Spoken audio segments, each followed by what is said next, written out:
Alors, c'était un autre test une nuit du mois de février avec mon hamac. Vous remarquez qu'il y a une couche autour du hamac, c'est une sous-couche. En plus, quand il fait froid, évidemment, il y a un des chats qui vient vérifier dans la nuit ce qui se passe.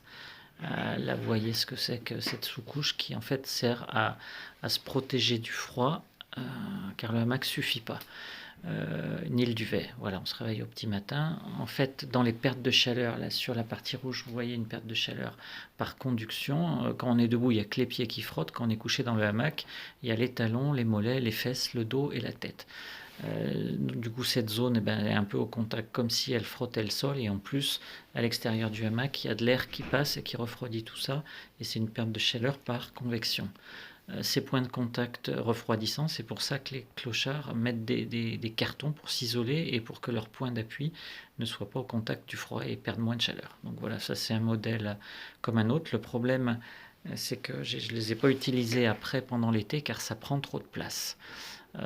Il y a moyen de se fabriquer ça avec un vieux duvet et ça fait la même chose.